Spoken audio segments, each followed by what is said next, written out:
जय हिंद दोस्तों। दोस्तों आज जो हम स्टार्ट करने वाले हैं अपना सब्जेक्ट वो है हमारा सर्वेइंग इंजीनियरिंग। तो देखिए सर्वेइंग इंजीनियरिंग की अगर बात करें तो लगभग सभी एग्ज़ाम में जो इसका वेटेज रहता है वो 6 से 10 मार्क्स का रहता है। अगर हम जेई की बात करें या फिर असिस्टेंट इंजीनियर एग्ज़ाम की बात करें तो इन सभी में जो इसका वेटेज देखा गया है वो लगभग 6 से 10 मार्क्स का वेटेज रहता है। किसी में ज़्यादा हो जाता है, किसी में कम हो जाता है, ऐसे इसका वेटेज देखने को मिलता है। तो चलिए मैं आप लोग को बता देता हूँ कि हम अपने सिलेबस में कौन कौन से टॉपिक कवर करने वाले हैं। देखिए सबसे पहला जो टॉपिक रहेगा वो रहेगा हमारा फंडामेंटल कॉन्सेप्ट ऑफ सर्वेइंग का रहेगा। फिर दूसरा लीनियर मेजरमेंट का रहेगा। थर्ड एंगुलर मेजरमेंट रहेगा कंपास की हेल्प से और थियोडोलाइट की हेल्प से। फिर ट्रैवर्सिंग सर्वे रहेगा।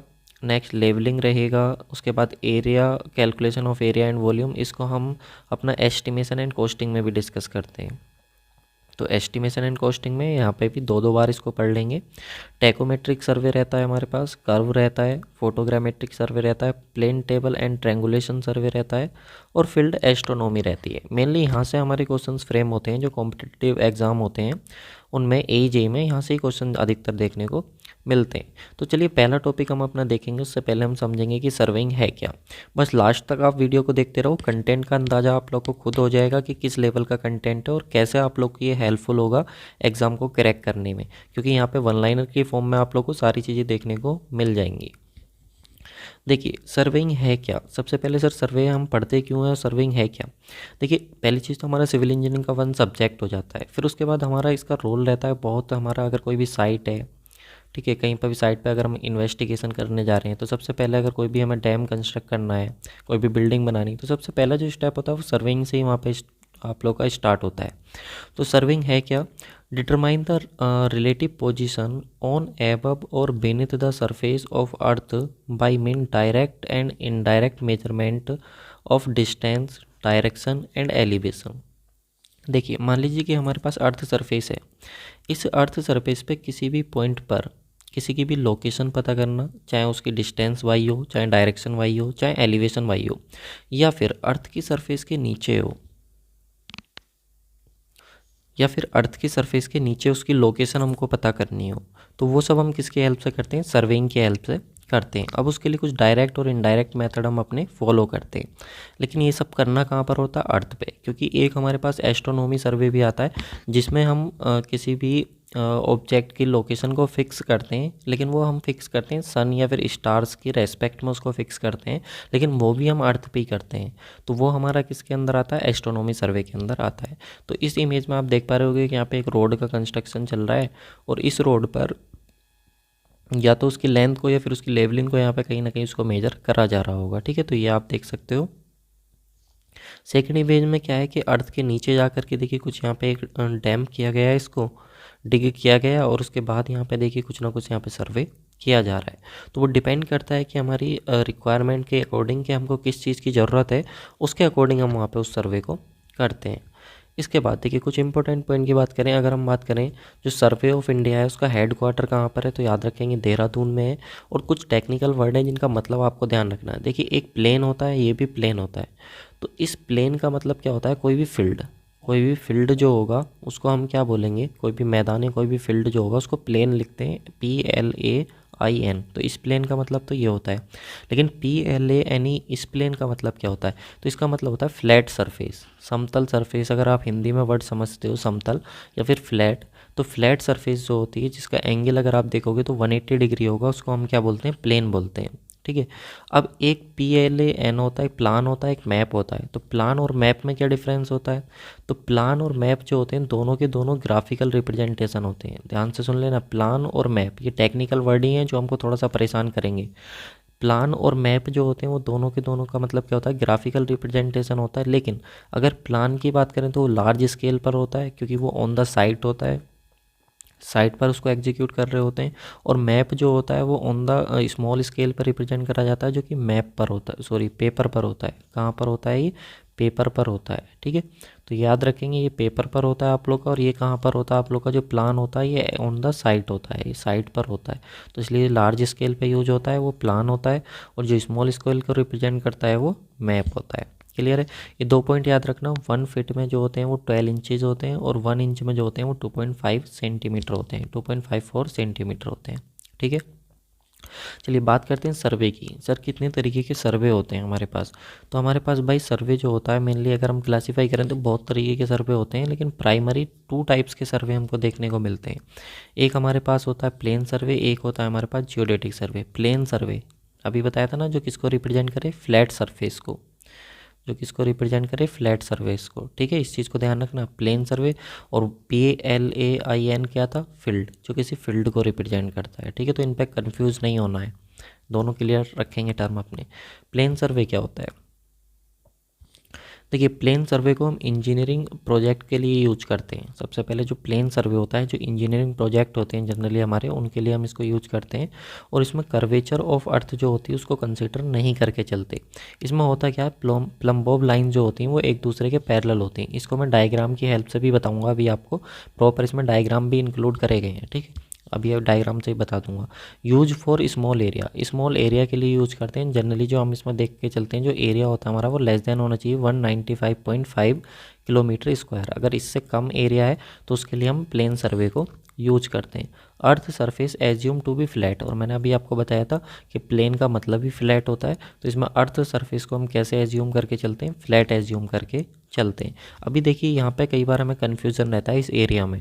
हमें कई बार ऑप्शन में कुछ मिल जाता है, कई बार ऑप्शन में मिल जाता है कि अगर एरिया 250 किलोमीटर स्क्वायर से लेस देन है तो क्या हम प्लेन सर्वे करेंगे? तो बिल्कुल वहाँ पे भी ऑप्शन सही होता है। क्यों? क्योंकि मान करके चलिए कि यहाँ पे देखिए plane survey can be safely used when the extent of area less than 360 kilometre square. अगर हमारा एरिया 360 किलोमीटर स्क्वायर तक है और उससे कम है तो हम उसमें कौन सा सर्वे करते हैं, प्लेन सर्वे उसमें हम कर सकते हैं।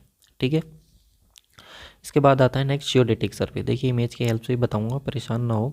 जियोडेटिक सर्वे, जियोडेटिक सर्वे क्या होता है? जियोडेटिक सर्वे को हम अगर मान लीजिए एक बार क्वेश्चन पूछा गया कि आपको इंडिया का सर्वे करना है, पूरे इंडिया का सर्वे करना है, तो आप कौन सा सर्वे यूज करेंगे? आप प्लेन सर्वे यूज करेंगे या फिर जियोडेटिक सर्वे यूज करेंगे?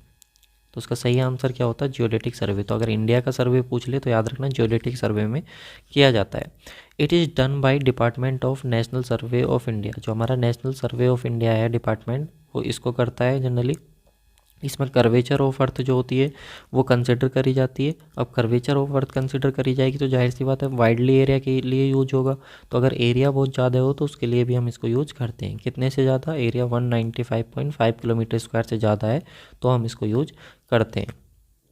और जो प्लम्बोब लाइन होती हैं वो इसमें इंटरसेक्ट कर रही होती हैं। लेकिन ये प्लम्बोब वाला कॉन्सेप्ट है क्या, चलिए आपको मैं यहाँ पे बता देता हूँ। देखिए ये देखिए हमारी ओरिजिनल सरफेस है अर्थ की, अगर आपको दिख रही है तो ये हमारे पास क्या ओरिजिनल सरफेस है अर्थ की। हमने इसको ऐसे एज्यूम किया हुआ है कि इस तरीके की है ये, और ये हमारे पास प्लेन है। तो अगर मान लीजिए कि प्लेन सरफेस है, एक बार मैं इसका कलर चेंज कर लेता हूँ। ये देखिए अगर ये हमारे पास क्या है, प्लेन सरफेस है, तो इस प्लेन सरफेस पे आप यहाँ पे प्लम्बोब रखिए, यहाँ पे प्लम्बोब रखिए, ये हमेशा क्या रहेंगी, एक दूसरे के पैरेलल ही रहेंगी, क्योंकि हमने अर्थ की सरफेस को कैसा माना हुआ, प्लेन। तो प्लेन सर्वे में क्या होता है, हम अर्थ की सरफेस को प्लेन ही एज्यूम कर लेते हैं, जिसकी वजह से प्लम्बोब लाइन हमेशा एक दूसरे के क्या रहती हैं, पैरेलल रहती हैं। ठीक है, वहीं पर अगर हम बात करें किसकी, जियोडेटिक सर्वे की, तो उसमें हम अर्थ की सर्वेस को कैसा कंसिडर करते हैं, कर्वेचर कंसिडर करते हैं। अगर आपने कर्वेचर कंसिडर किया हुआ है तो आप यहाँ से इस चीज़ को नोटिस कीजिए, जब कर्वेचर आपने उसको कंसिडर किया तो आप यहाँ पे प्लम्बोब रखेंगे, तो यहाँ पे प्लम्बोब रखेंगे तो वो इस तरीके से उसकी प्लम्बोब की लाइन जाएगी। एक बार यहाँ पे रखेंगे तो वो यहाँ पे जाएगी। तो ये दोनों जा करके जहाँ पे अर्थ का सेंटर होगा, ये दोनों एक दूसरे को क्या करेंगी, कट करेंगी। तो प्लम्बोब लाइन इसलिए बोलते हैं कि एक दूसरे को क्या करती हैं, वो इंटरसेक्ट करती हैं। क्लियर है? और उसमें हमने बोला था कि जो प्लम्बोब लाइन होंगी वो एक दूसरे के क्या होंगी, पैरेलल होंगी प्लेन सर्वे में।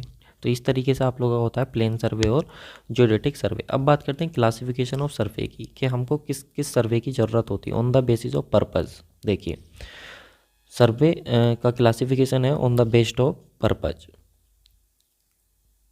देखिए इसमें हम थ्योरी तो करेंगे ही करेंगे, थ्योरी के साथ साथ जहाँ पर मान लीजिए कहीं से कोई क्वेश्चन न्यूमेरिकल फ्रेम होता है तो उस टॉपिक के तुरंत बाद उसका न्यूमेरिकल भी इंक्लूड करा गया है। तो बहुत अच्छे तरीके से इसको इमेज भी इंक्लूड करी गई है, थ्योरी भी, कॉन्सेप्ट भी, सब चीज़ें इसमें अच्छे से इंक्लूड करी गई हैं। तो इस सीरीज़ में आप लोगों को बहुत मज़ा आने वाला है। तो हम क्लासिफिकेशन की बात कर लेते हैं। देखिए क्लासिफिकेशन की बात करें तो मेनली हम 3 तरीके से अपना क्लासीफाई करते हैं सर्वे को, पर्पज़ के बेसिस पे, जो हमको ज़रूरत होती है उसके बेसिस पे। एक लैंड सर्वे होता है, एक हाइड्रोग्राफिक सर्वे होता है, एक एस्ट्रोनॉमिकल सर्वे होता है। तो पहले मैं एस्ट्रोनॉमिकल सर्वे आप लोगों को बताना चाहूँगा। एस्ट्रोनॉमिकल सर्वे क्या होता है, इसमें हमें एब्सोल्यूट पोजीशन बतानी होती अर्थ पे। अर्थ अगर हमारे पास है तो अर्थ पे हमें किसी भी, अगर मान लो कोई बिल्डिंग है, ठीक है, उस बिल्डिंग की हमें कोई फिक्स पोजीशन बतानी है। जैसे कि आप लोग गूगल मैप यूज करते हो, ठीक है, गूगल मैप यूज करते हो तो गूगल मैप पे किसी की पोजीशन को फिक्स करना है, लेकिन किसके रेस्पेक्ट में, सन के या फिर स्टार के, इनके रेस्पेक्ट में अगर हमको फिक्स करना है तो वो हमारा किसके अंदर आता है, एस्ट्रोनॉमिकल सर्वे के अंदर आता है। हाइड्रोग्राफिक सर्वे, तो जहाँ पर भी आपको हाइड्रो वर्ड दिख जाए तो हाइड्रो वर्ड का ही मतलब किससे होता है, वाटर से होता है। तो यहाँ पे किसकी बात कर रहा होगा, जहाँ पर भी वाटर बॉडीज़ की बात हो रही है या उसके आसपास की बात हो रही हो तो वो हमारा किसके अंदर आता है, हाइड्रोग्राफिक सर्वे के अंदर आता है। लैंड सर्वे, तो यहाँ पे भी नाम से क्लियर हो रहा है, कहीं ना कहीं लैंड की बात करी जा रही होगी, लैंड रिलेटेड सर्वे की। तो लैंड रिलेटेड सर्वे जो होता है हमारा वो 3 तरीके का होता है, जिसमें से कि सबसे पहला आता है हमारे पास टोपोग्राफिक सर्वे। तो टोपोग्राफी सर्वे क्या होता है, इसमें हम डिटरमाइन करते हैं the natural features of a country. कोई भी कंट्री है, कोई भी, अगर इंडिया एक कंट्री है तो इसकी जो भी नेचुरल फीचर्स हैं उनको पता करना। इसमें जो स्केलिंग करी जाती है हमारी वो 1:25,000 से लेकर के 1:10 लाख तक की इसमें स्केलिंग की जाती है। इसमें हम डिटरमाइन करते हैं horizontal and vertical location of a point by linear और एंगुलर मेजरमेंट। हम इसमें करते क्या है टोपोग्राफिक सर्वे में, अगर किसी की हॉरिजॉन्टली पोजीशन पता करनी है, वर्टिकली उसकी लोकेशन पता करनी है बाय लीनियर और एंगुलर मेजरमेंट, तो हम किस में करते हैं, टोपोग्राफी में। या किसी भी कंट्री के नेचुरल फीचर्स को पता करना, वो भी हम किसके अंदर करते हैं, टोपोग्राफिक सर्वे में। नेक्स्ट आता कैडेस्ट्रियल सर्वे। तो कैडिस्ट्रियल सर्वे क्या होता है, कैडिस्ट्रियल सर्वे हमारा, अगर किसी की कोई भी boundary line fixed of a property, कोई भी हमारे पास प्रॉपर्टी है, प्रॉपर्टी मतलब वही कि जो प्रॉपर्टी होती है, कोई भी ज़मीन कह सकते हैं, कोई भी प्रॉपर्टी को होता है ना कि कोई भी प्रॉपर्टी के अगर आप ओनर हैं तो आपके पास वो फील्ड, वो ज़मीन आपकी है, ठीक है। तो अगर आपको उसकी बाउंड्री फिक्स करनी, उस प्रॉपर्टी की बाउंड्री फिक्स करनी तो आप कैडेस्ट्रियल सर्वे की हेल्प से करते हैं। या फिर उस लैंड का, जो भी लैंड है, अगर उसके एरिया का कैलकुलेशन करना है तो भी आप कैडेस्ट्रियल सर्वे में करते हैं। या फिर ट्रांसफ़र, जो भी प्रॉपर्टी आपकी थी, ठीक है, तो वो प्रॉपर्टी आप एक ओनर से दूसरे ओनर को ट्रांसफ़र कर रहे हो, ये ओनर 1 था, ये ओनर 2 था, जब इसको ट्रांसफ़र करोगे तो प्रॉपर कैलकुलेशन होगी उसकी कि जितनी आपने बता रखी है डॉक्यूमेंट्स में कि उतनी है भी या नहीं वो लैंड, तो उसकी प्रॉपर कैलकुलेशन होगी, तब वो दूसरे कैंडिडेट को दी जाएगी। तो वो आप लोग का वो भी किसके अंदर आता है, कैडेस्ट्रियल सर्वे के। लेकिन एग्जामिनर का जो फेवरेट क्वेश्चन है वो ये है कि कैडेस्ट्रियल सर्वे में कौन सी चैन यूज करते हैं, तो याद रखना रिवेन्यू चैन। अभी सर रिवेन्यू चैन क्या होती है, तो देखिए जब अभी आप लोगों को मैं लीनियर मेजरमेंट पढ़ाऊंगा, सेकंड चैप्टर लीनियर मेजरमेंट, तो उस समय आप लोगों को मैं सारी चैनों के टेप्स के बारे में फुल नॉलेज उस समय आपको दे दूंगा। क्लियर है। नेक्स्ट है, थर्ड आता है सिटी सर्वे, या जिसको हम इंजीनियरिंग सर्वे भी बोलते हैं, सिटी सर्वे या इंजीनियरिंग सर्वे।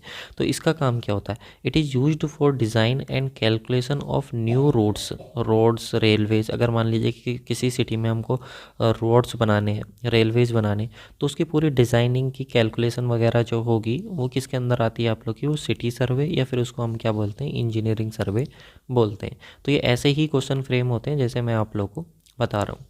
एक आप लोग का आता है classification of survey on the base of instrument के बेस पे भी। ये बहुत इंपॉर्टेंट है क्योंकि हमें इंस्ट्रूमेंट भी पता होना चाहिए कि सर्वे में हम कौन कौन से इंस्ट्रूमेंट यूज़ करते हैं, क्योंकि जैसे जैसे हम अपना आगे बढ़ते जाएंगे सब्जेक्ट में तो इन सब इंस्ट्रूमेंट के नाम आते जाएंगे, तो हमको पता होना चाहिए कि हाँ ये इंस्ट्रूमेंट होता है जो सर्वे में यूज किया जाता है। बाकी इनके बारे में हम डिटेल में जो पढ़ेंगे वो अपना तभी पढ़ लेंगे जब हमारा ये चैप्टर के अंदर, जिसके अंदर ये आएगा।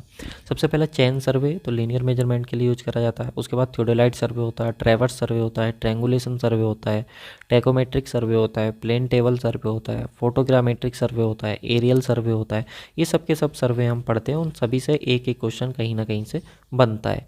लेकिन एक क्वेश्चन जो पूछा जाता है एग्जामिनर द्वारा, याद रखना, जो थियोडेलाइट होता है वो ज़्यादा एक्यूरेट होता है as compare to plane table. Plane table की एक्यूरेसी कम होती है और जो थियोडेलाइट होता है उसकी एक्यूरेसी ज़्यादा होती है, ठीक है। ये ध्यान रखेंगे जब मेजरमेंट किया जाता है दोनों से, एंगुलर वाला।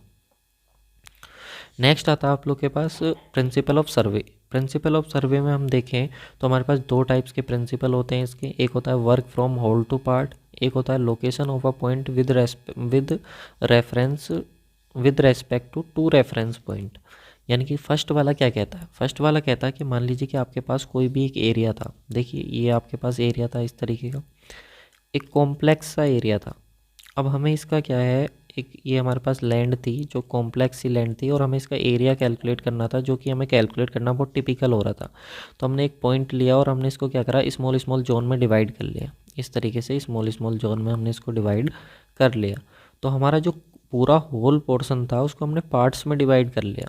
तो इसको हम बोलते हैं work from whole to part. अब देखिए ये छोटे छोटे ट्रायंगल बन गए। अब इन ट्रायंगल्स का एरिया हम निकाल लेंगे और ट्रायंगल का एरिया निकालने के बाद मान लीजिए इसका A1 आया, इसका A2 आया, इसका A3 आया, और सबको हम क्या करेंगे, ऐसे ही A1 प्लस के A2 प्लस के A3 और जितने भी होंगे उन सबको हम यहाँ पे ऐड कर देंगे। तो हमारे पास इसका टोटल एरिया आ जाएगा।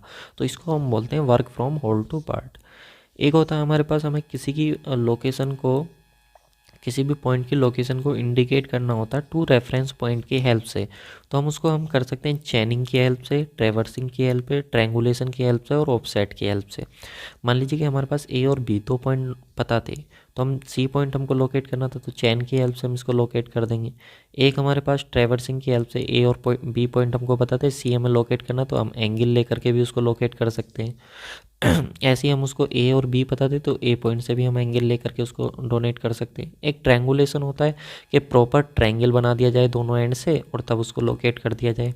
एक हो सकता है कि हम ऑफसेट ले लें। ऑफसेट आप लोग का 90 डिग्री पे भी हो सकता है, ऑफसेट आप लोग का 90 से कम या ज़्यादा भी हो सकता है। अगर 90 डिग्री पे है तो उसको हम राइट एंगल ऑफसेट बोल देते हैं, राइट एंगल ऑफसेट बोल देते हैं, ठीक है। और अगर हमारा ऑफसेट अदर एंगल पे है किसी पे तो हम उसको डायगोनल, उसको हम डायगोनल ऑफसेट बोल देते हैं, ठीक है। तो ये हमारे ऑफसेट के थ्रू होता है। ऑफसेट कुछ नहीं होता, मेन एक्सिस से अगर हमें किसी साइड वाली डायरेक्शन में लेफ्ट में राइट में जाना होता है तो उसके लिए हम ऑफसेट ले लेते हैं, ठीक है।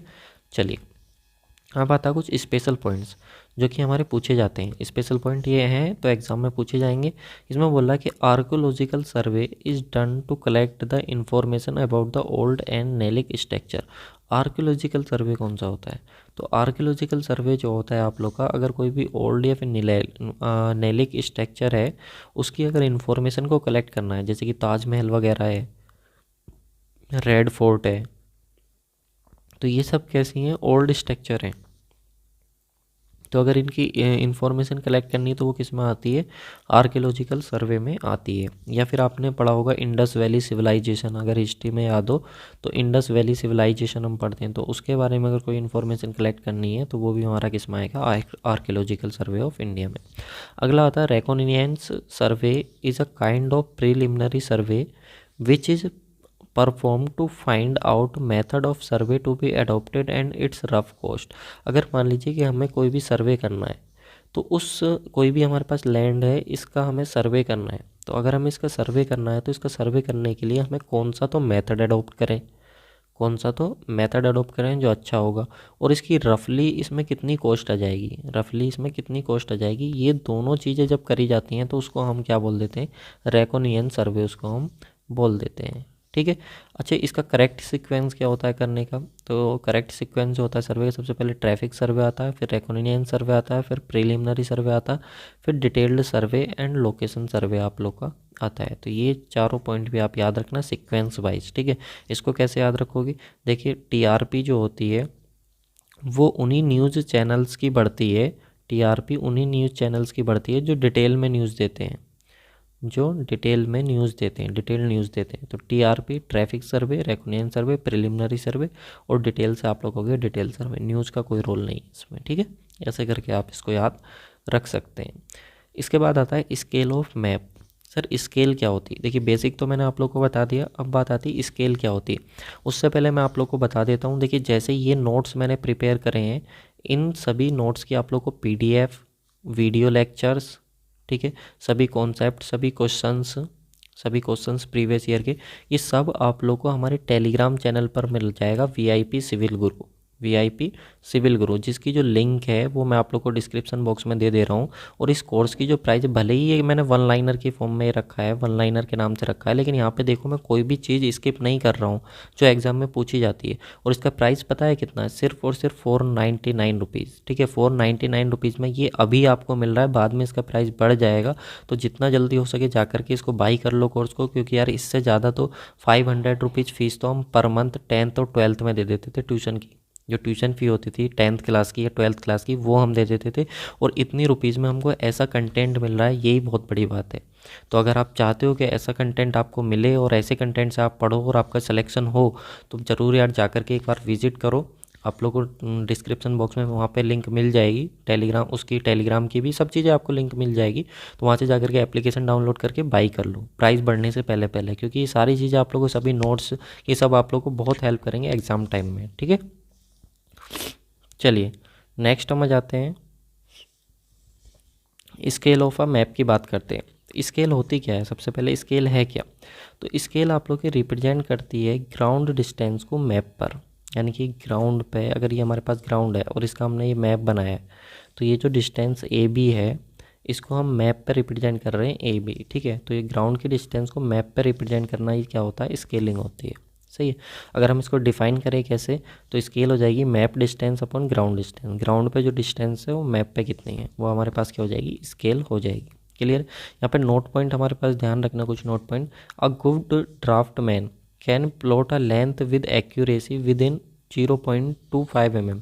एक अच्छा ड्राफ्टमैन जो होता है वो एक लाइन को 0.25 mm की एक्यूरेसी के साथ ड्रॉ कर सकता है, ठीक है। ये क्वेश्चन पूछा जाता है, बहुत इंपॉर्टेंट है, पूछा गया एग्जाम में, अगर आप पहले पेपर दे रखे हैं तो आपको मालूम होगा। उसके बाद इंजीनियरिंग स्केल। इंजीनियरिंग स्केल हमारी 1 सेंटीमीटर इजिकल टू 10 सेंटीमीटर भी यूज करी जाती है, 1 सेंटीमीटर इजिकल टू 100 मीटर, और 1 mm इजिकल टू 100 मीटर, ये हमारी स्केल यूज करी जाती है। इसके बाद आता है रिप्रेजेंटेटिव या फिर रिप्रेजेंटेटिव फ्रिक्शन क्या होता है। एक्चुअली में ये रिप्रेजेंटेटिव फ्रैक्शन होता है, फ्रैक्शन इसको लिखते हैं FRACTION, ये गलत लिख दिया है, फ्रिक्शन लिख दिया है, ठीक है। तो रिप्रेजेंटेटिव फ्रैक्शन होता है। तो रिप्रेजेंटेटिव फ्रैक्शन क्या होता है हमारे पास, एक तो ये यूनिट लेस होता है, और याद रखना रिप्रेजेंटेटिव फ्रैक्शन जो होता है, अब रिप्रेजेंटेटिव फ्रैक्शन जो होता है ये हमारा स्केल के डायरेक्टली प्रोपोर्शनल होता है। मतलब कोई भी स्केल जितनी ज़्यादा होगी उसका रिप्रेजेंटेटिव फ्रैक्शन उतना ही ज़्यादा होगा। याद रखना, कोई भी स्केल जितनी ज़्यादा होगी रिप्रेजेंटेटिव फ्रैक्शन उसका उतना ही ज़्यादा होगा। जैसे कि हमसे कहा कि 1 सेंटीमीटर टू 10 मीटर, हमारे पास एक स्केल है, इसका रिप्रेजेंटेटिव फ्रिक्शन बताओ। तो हमें स्केल और रिप्रेजेंट दोनों एक दूसरे के डायरेक्टली प्रोपोर्शनल होते हैं। तो 1 सेंटीमीटर इजिकल टू 10 मीटर है। अब मैंने बताया था कि यूनिट लेस होता है, तो ये सेंटीमीटर में, ये मीटर में, तो हमने इस मीटर को भी किस में कन्वर्ट करा, सेंटीमीटर में। तो 1 मीटर में 100 सेंटीमीटर होते हैं, हमने इसको मल्टीप्लाई कर दिया। अब सेंटीमीटर से सेंटीमीटर कैंसिल हो गया, तो 1/1000 क्या आ गया, रिप्रेजेंटेटिव फ्रैक्शन आ गया। क्लियर है। तो इसको हम बोलते हैं रिप्रेजेंटेटिव फ्रैक्शन। अब रिप्रेजेंटेटिव फ्रैक्शन जितनी वैल्यू ये कम होगी उतना ही ये ज़्यादा होगा, जितनी वैल्यू ये ज़्यादा होगी उतना ही ये कम होगा, ठीक है। तो ये हमारे पास इन्वर्सली प्रोपोर्शनल का रिलेशन आता है। तो एक क्वेश्चन हमारा यहाँ से बनता है एग्जाम में कई बार कि इसमें से हमें लार्जेस्ट और स्मॉलेस्ट स्केल बतानी है। तो एक स्केल कितनी है, पहली है 1/1000, 1/100, ठीक है। ये सब सेंटीमीटर में, एक 1/200 है, एक 1/400 है, एक 1/500 है। तो देखिए इसकी वैल्यू ये कम है और इसकी ये वैल्यू ज़्यादा है। अगर इसकी वैल्यू ये कम है तो ये आप लोग की कैसी हो जाएगी, लार्जेस्ट हो जाएगी, क्योंकि इसका रिप्रेजेंटेटिव फ्रैक्शन उतना ही क्या होगा, ज़्यादा होगा। इसकी ये वैल्यू ज़्यादा है तो इसका रिप्रेजेंटेटिव फ्रैक्शन क्या होगा, कम होगा। इन चारों में बताना इसका क्या होगा, कम होगा। तो ये कैसी हो जाएगी, स्मॉलेस्ट हो जाएगी। तो ऐसा करके हमारा क्वेश्चन फ्रेम होता है। तो इम्पोर्टेंट है, और जैसा कि मैं पहले भी कह चुका हूँ, अगर आपने पहले पेपर दे रखे हैं तो आपको मालूम होगा कि हाँ सर आपने सारी चीज़ें एकदम सिस्टमेटिक वे में अरेंज की हुई हैं, यहाँ से पहले क्वेश्चन पूछे जा चुके हैं, है कि नहीं। चलिए नेक्स्ट आता है टाइप ऑफ स्केल। अब बात करेंगे कितने तरीके की स्केल हमारे पास होती है। तो टाइप ऑफ स्केल की बात करें तो जनरली हमारे पास 4 टाइप्स की स्केल हमको देखने को मिलती है। एक प्लेन स्केल होती है, एक हमारे पास डायगोनल स्केल होती है, एक हमारे पास वर्नियर स्केल होती है, एक हमारे पास श्रंक स्केल होती है। इनसे रिलेटेड जितने पॉइंट मैं बता रहा हूँ बस वही याद रखने हैं आपको, बाकी याद नहीं रखने। प्लेन स्केल जो होती है वो 2D मेजरमेंट के लिए यूज होती है, डायगोनल स्केल 3D मेजरमेंट के लिए यूज होती है। बाकी ये हमारे पास वर्नियर स्केल और श्रंक स्केल, ये दोनों इंपॉर्टेंट है, ठीक है। ये दोनों क्या है, इंपॉर्टेंट है, वर्नियर स्केल और श्रंक स्केल। तो सबसे पहले वर्नियर स्केल की बात करते हैं। 4 तरीके की होती है further, direct vernier, retrograde vernier, extent vernier और डबल वर्नियर, ठीक है। और इनमें से भी कौन से, जो स्टार्टिंग वाले 2 हैं केवल ये इंपॉर्टेंट होते हैं, डायरेक्ट वर्नियर और रेट्रोग्रेड वर्नियर।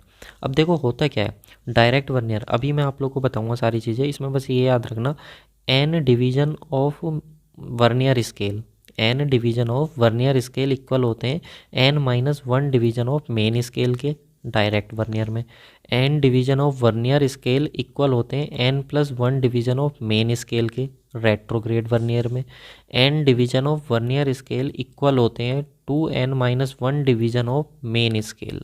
ये आपको ध्यान रखना है। अब देखिए, हमारे पास एक वर्नियर स्केल होती है और एक हमारे पास मेन स्केल होती है। दो स्केल होती हैं क्योंकि हमको यहाँ पे चाहिए होती है एक्यूरेट रीडिंग। क्या चाहिए होती है? Accurate reading. तो जब भी एक्यूरेट रीडिंग चाहिए होती है तो हम यूज कर रहे होते हैं वर्नियर स्केल का। चलिए मैं आप लोग को इसके बारे में बता ही देता हूँ वर्नियर स्केल क्या होती है।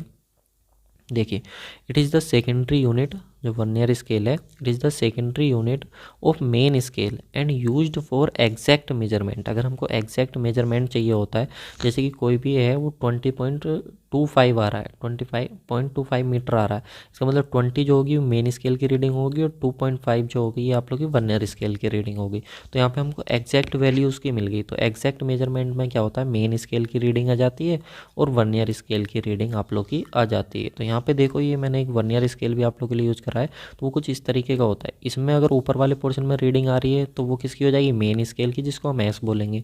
और नीचे अगर इसमें कोई रीडिंग हम शो कर रहे हैं तो वो क्या इसमें हो जाएगी, वर्नियर स्केल में वो वी हो जाती है हमारे पास। ठीक है, चलिए अब जैसा मैंने आपको बताया था 4 तरीके का होता है। तो सबसे पहला आता है डायरेक्ट वर्नियर। तो डायरेक्ट वर्नियर की खास बात ये होती है कि सेम डायरेक्शन में हमारा मेजरमेंट करता है। जिस डायरेक्शन में मेन स्केल मेजरमेंट कर रही होती, कैलिब्रेट का मतलब होता है नापना, कि ये उसी डायरेक्शन में मेजरमेंट करता है जिस डायरेक्शन में मेन स्केल करती है, सेम डायरेक्शन में। और इसके जो n-1 डिवीज़न होते हैं मेन स्केल के, वो n division of vernier scale के इक्वल होते हैं। लीस्ट काउंट निकालना होता है तो मेन स्केल माइनस के वर्नियर स्केल की रीडिंग होता है। ध्यान से देख लो, least count main scale minus के वर्नियर स्केल। और जब हम इसको सोल्व करते हैं, पूरा डेरिवेशन करते हैं, तो ये फॉर्मूला हमारे पास आता है लीस्ट काउंट का, जिसको हम LC बोलते हैं, लीस्ट काउंट, जो हमारे पास होता है S/N, जहाँ पर S क्या होता है, मेन पार्ट, मेन स्केल की जो रीडिंग होती है वो होती है, और N जो होता है हमारे पास वो होता है number of vernier scale match with main scale, यानी कितने वर्नियर स्केल के जो नंबर वो हैं, वर्नियर स्केल है वो मेन स्केल से मैच कर रही है, तो वो n। ये सब क्वेश्चन में हमको गिवन होता है। ठीक है, और हमसे लीस्ट काउंट पूछता है जिसको हम LC बोलते हैं, तो हम इसके फॉर्मूले की हेल्प से उसको कैलकुलेट कर लेते हैं। ठीक है, उसके बाद आता है रेट्रोग्रेड वर्नियर। तो रेट्रोग्रेड वर्नियर क्या होता है, ये कैलिब्रेट करता है अपोजिट डायरेक्शन में। डायरेक्ट वर्नियर क्या कर रहा था, डायरेक्ट वर्नियर सेम डायरेक्शन में, जिस डायरेक्शन में मेन स्केल मेजर कर रही थी उसी डायरेक्शन में वो कर रहा था। लेकिन ये क्या करता है, अपोजिट डायरेक्शन में ऑफ मेन स्केल, जिस डायरेक्शन में मेन स्केल करेगी उसके अपोजिट डायरेक्शन में मेजर करता है। इसमें क्या होता है, n+1 division of main scale जो होते हैं वो n division of vernier scale के इक्वल होते हैं। या फिर ये कहें कि n division of vernier scale के जो होते हैं वो n+1 division of main scale के इक्वल होते हैं। लीस्ट काउंट वही S/N हो जाएगा, S मेन स्केल पर और n जो कितने नंबर ऑफ डिवीजन कट कर रही है हमारी वर्नियर स्केल, वो हमारे पास आ जाता है। क्लियर है। इसके बाद नेक्स्ट आता है हमारे पास श्रंक स्केल, बहुत इंपॉर्टेंट है, लगाओ इस पर 5 स्टार। ठीक है, छपेगा पक्का, पेपर में छपेगा, लिख लो अभी। ठीक है, श्रंक स्केल। श्रंक स्केल होती क्या है, देखिए हमने एक मैप तैयार करा, ये हमारे पास मैप था जो कि पहला मैप था, मैप 1 था। ठीक है, और इस पर हमने कोई लाइन ड्रॉ की हुई थी, ए बी लाइन की कोई ड्रॉ की हुई थी। अब एटमॉस्फेरिक कंडीशन की वजह से मान लीजिए कि इस पर मॉइस्चर के कांटेक्ट में आ गया ये मैप, या कुछ इस तरीके से इस पर वाटर गिर गया, कुछ इस तरीके से हो गया, और ये मैप जो है हमारा वो कुछ ना कुछ श्रिंक कर गया, कुछ ना कुछ क्या है, श्रिंक कर गया, यानी कि सिकुड़ गया। अगर पानी गिर जाता है पेपर पे तो आपने देखा होगा वो सिकुड़ जाता है, थोड़ा सिकुड़ जाता है। तो ये जो लाइन थी AB, अब ये हमको कुछ कम रिप्रेजेंट होगी उस मैप पर, होगी या नहीं, जो मैप 2 होगा उस पर अब कुछ कम रिप्रेजेंट होगी। तो इसी को हम बोलते हैं श्रंक स्केल। तो श्रंक स्केल क्या हो जाता है हमारे पास, जो भी हमारे पास श्रंक लेंथ है, जो भी हमारे पास AB श्रंक लेंथ है, और जो भी हमारे पास पहले ओरिजिनल वाली थी, इसको हम क्या बोल देते हैं, श्रंक स्केल हम इसको बोल देते हैं। ठीक है, तो ये हमारे पास क्या होता है, श्रंक स्केल। लेकिन याद रखना आपको, श्रंक स्केल जो होता है वो होता है आप लोग का shrunk factor into original scale. जितने फॉर्मूले अब बता रहा हूँ ना वो सबके सब इंपॉर्टेंट हैं। तो श्रंक स्केल क्या होता है, shrunk factor into original scale होता है। ओरिजिनल स्केल वो स्केल है जब हमने मैप बनाया था उस समय जो स्केल हमने यूज़ करी थी उसको हम ओरिजिनल स्केल बोल देते हैं। अब सर ये श्रंक स्केल हमको कैलकुलेट करना, ओरिजिनल स्केल हमको पता है जो हमने यूज़ करी थी, लेकिन ये SF क्या होता है, जिसको हम बोलते हैं भाई श्रंक फैक्टर। क्या बोलते हैं इसको, श्रंक फैक्टर। तो ये श्रंक फैक्टर क्या होता है आप लोग का, shrunk length upon original length से हमको मिल जाता है कि कितनी हमारी श्रंक लेंथ, जैसे कि ए बी जो श्रंक लेंथ हो गई थी और ए बी क्या थी, ये हमारे पास कौन सी ओरिजिनल लेंथ थी, तो ये shrunk length upon original length से हमको क्या मिल जाता है, श्रंक फैक्टर हमको मिल जाता है। क्लियर है। लेकिन याद क्या रखना है, याद रखना जो श्रंक स्केल होती है ना, मैंने आपको पहले भी बताया था कि जो स्केल होती है वो रिप्रेजेंटेटिव फ्रैक्शन के डायरेक्टली प्रोपोर्शनल होती है। वैसे ही हमारे पास क्या होगी, श्रंक स्केल होगी। तो जो श्रंक स्केल होगी हमारे पास वो भी डायरेक्टली प्रोपोर्शनल होगी किसके, श्रंकेज रिप्रेजेंटेटिव फ्रैक्शन के। तो अगर आपसे कहीं पे भी श्रंकेज रिप्रेजेंटेटिव फ्रैक्शन पूछे तो याद रखना वो हमारा श्रंक स्केल पूछ रहा है। तो इसलिए मैंने हाईलाइट करके यहाँ पे लिखा हुआ है कि श्रंक स्केल जो होती है उसको श्रंक रिप्रेजेंटेटिव फ्रैक्शन भी हम उसको बोलते हैं। ठीक है, तो याद रखना ये पूछे या फिर ये पूछे, दोनों एक ही चीज़ होती है। नेक्स्ट आता है आप लोग के पास, देखिए यहाँ से हमको पता चला कि श्रंक फैक्टर जो होता है वो shrunk length upon original length होता है। तो श्रंक फैक्टर हो गया हमारे पास shrunk length upon original length, shrunk factor. अब यहाँ से इस फॉर्मूले से अगर मैं श्रंक फैक्टर निकालूँ तो कितना आएगा, shrunk scale upon original scale, ये मल्टीप्लाई में इधर कहाँ जाएगा, डिवाइड में, तो shrunk scale upon original scale. तो ये रिलेशन भी एक याद रखना तीनों में एक साथ कि श्रंक फैक्टर जो होता है वो shrunk length upon original length होता है, shrunk scale upon original scale होता है। ये भी एक फॉर्मूला हमारे पास होता है। ठीक है, एक आता है हमारे पास करेक्ट डिस्टेंस कैलकुलेट करने का फॉर्मूला, करेक्ट एरिया का, करेक्ट वॉल्यूम का। अगर करेक्ट डिस्टेंस पूछे तो मेजर डिस्टेंस अपॉन श्रंकेज फैक्टर आ जाएगा, करेक्ट एरिया पूछे तो measured area upon shrunk factor का स्क्वायर आ जाएगा, और वॉल्यूम पूछे तो measured volume upon shrunk factor का वॉल्यूम है तो क्यूब आ जाएगा। ठीक है ना। तो इस तरीके से हमारे पास करेक्ट डिस्टेंस, करेक्ट एरिया और करेक्ट वॉल्यूम को कैलकुलेट करने का भी फॉर्मूला होता है।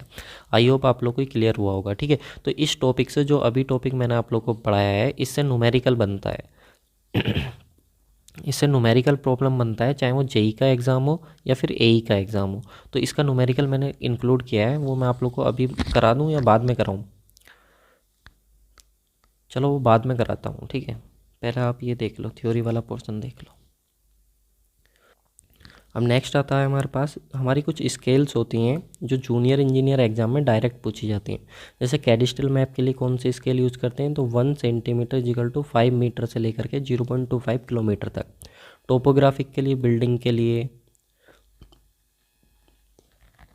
टाउन प्लानिंग के लिए, लोकेशन के लिए स्मॉल स्केल, या माइंस या फॉरेस्ट के लिए पूछी जाती है। तो फॉरेस्ट के लिए याद रखेंगे।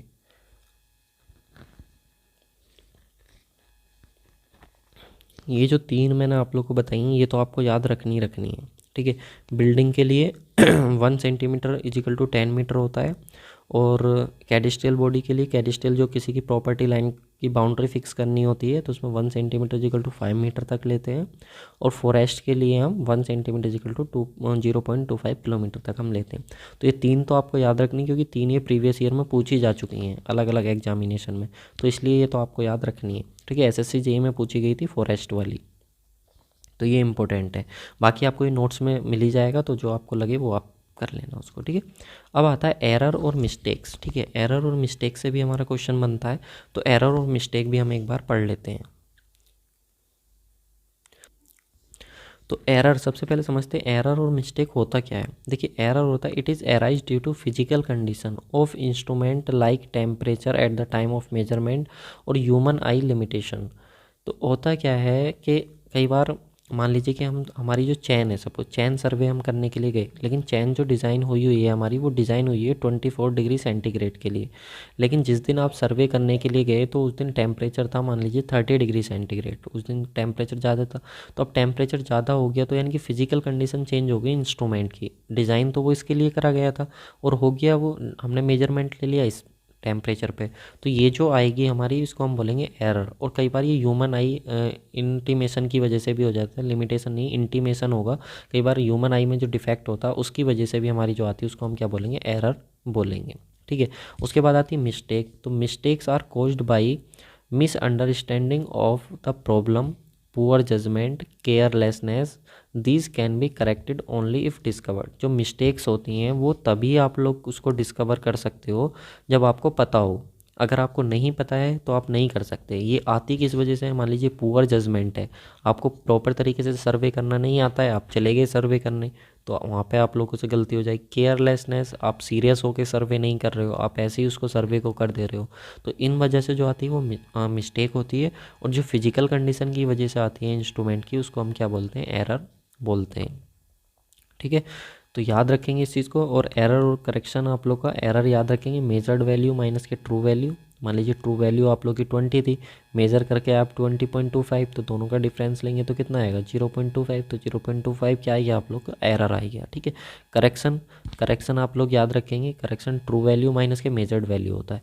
ये 2 पॉइंट हैं, आपको पता होना चाहिए। अगर एरर पॉजिटिव है तो करेक्शन निगेटिव होगा, और अगर एरर निगेटिव है तो करेक्शन कैसा होगा, पॉजिटिव अप्लाई होगा। इस चीज़ को आप ध्यान रखेंगे। ठीक है, जैसे कि अभी मैंने आपको बताया था ये 20.25 आया था और ये कितना था, ट्रू वैल्यू 20 थी, तो दोनों का डिफरेंस कितना है 0.25।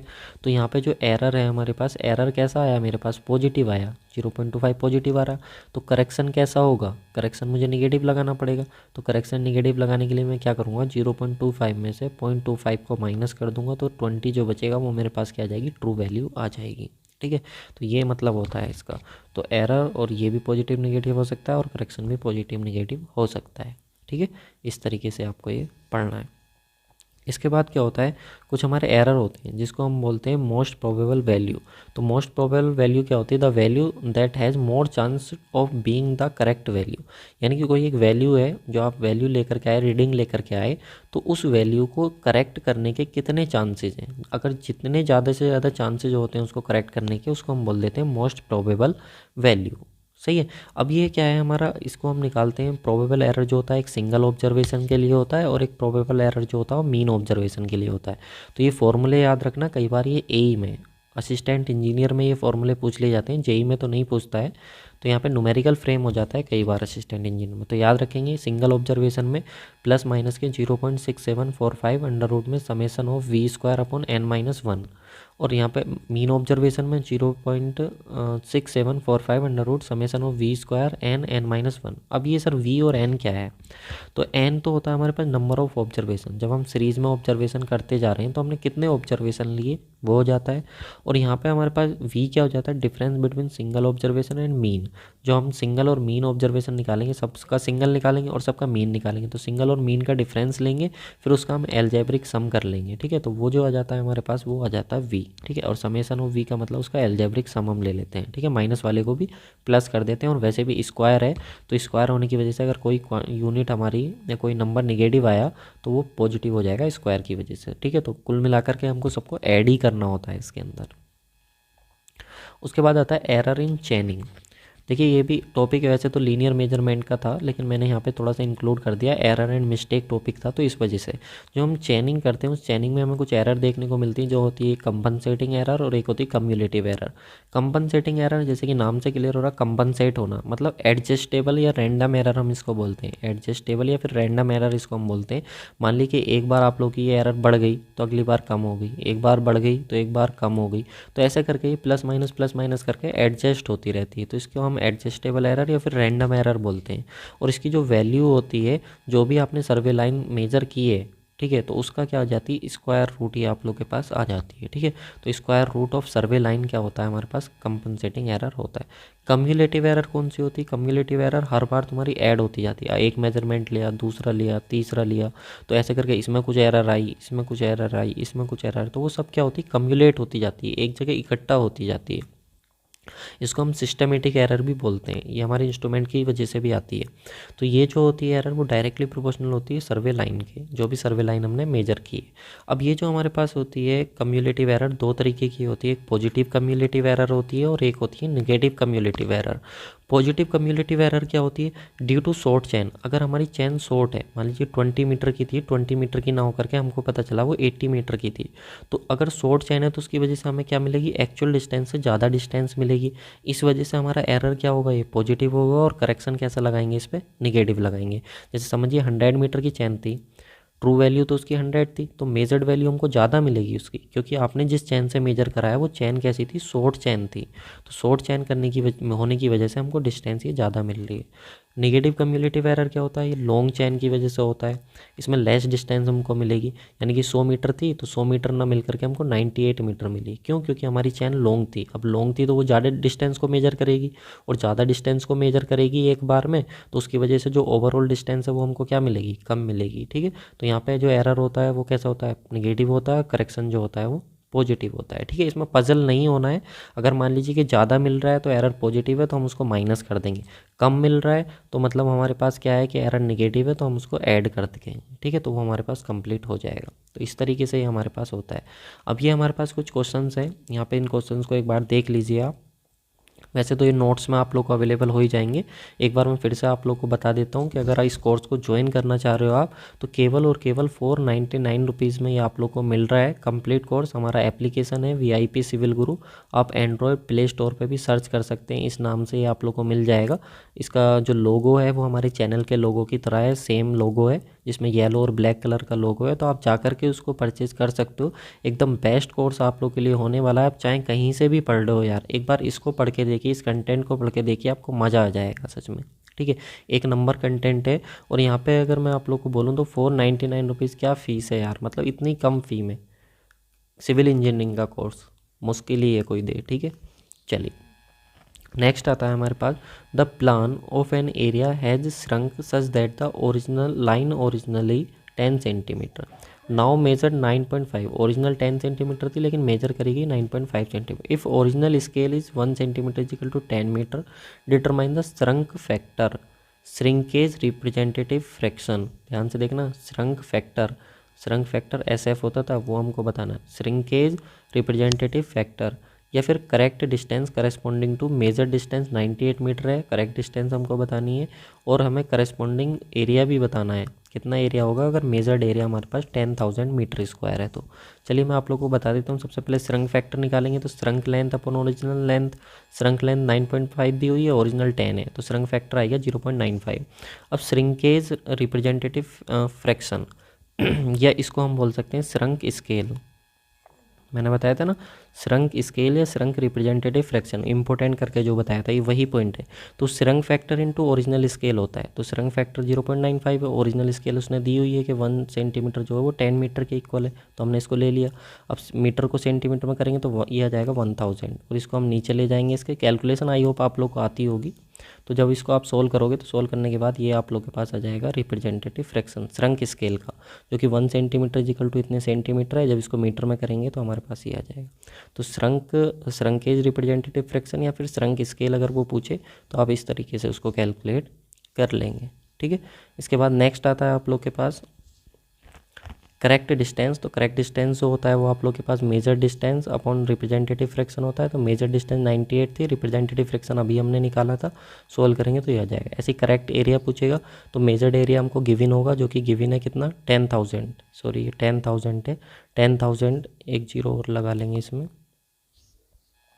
ये 10,000 है। ठीक है, तो 10,000 हमको गिवन है और ये 0.95, तो सोल्व करेंगे तो ये 11,080 हमारे पास आ जाएगा करेक्ट एरिया। तो इस तरीके से हमारे क्वेश्चन फ्रेम होते हैं। तो बाकी कोर्स से रिलेटेड सारी जानकारी मैंने दे ही दी आप लोग को। हमारे कुछ सब्जेक्ट वहाँ पे कंप्लीट हो ही चुके हैं, जैसे एस्टिमेशन हो चुका है, हाइड्रोलॉजी हो चुका है, इरीगेशन हो चुका है, अब सर्वे हमारा चल रहा है, सोइल का भी कुछ पोर्सन हो चुका है। तो ये हमारा कुछ पोर्सन वहाँ पे हो चुका है, आप जाकर के विजिट कर सकते हो। और बाकी आप लोगों का कोर्स चल ही रहा है, जो कि हमने टारगेट डिसाइड किया है कि जो UP PSC AE का एग्ज़ाम है हमारा 23 जनवरी को, उससे पहले पहले हम इसको अपना कंप्लीट कर लें। ठीक है, जल्दी जितना जल्दी होगा उतनी जल्दी मेरी तरफ से पूरी कोशिश रहेगी आप लोगों को कंप्लीट करा दिया जाए। अगर वीडियो अच्छी लगी हो, कंटेंट अच्छा लगा हो, तो प्लीज़ एक लाइक और कमेंट जरूर कर देना अपना प्यारा सा, जिससे मुझे मोटिवेशन मिलता है और मेरा मन करता है कि आप लोग के लिए और बेहतर वर्क करूं और अच्छे से कंटेंट आप लोग के लिए लेकर के आऊँ। तो thank you so much guys for watching this video. Once again आप लोग को बोलूँगा कि इतने कम प्राइस पर आप लोग को ऐसा कंटेंट नहीं मिलेगा। अगर आप चाहते हो सिलेक्शन लेना तो ज़रूर एक बार जाकर के एप्लीकेशन पर विजिट करो। Thank you so much.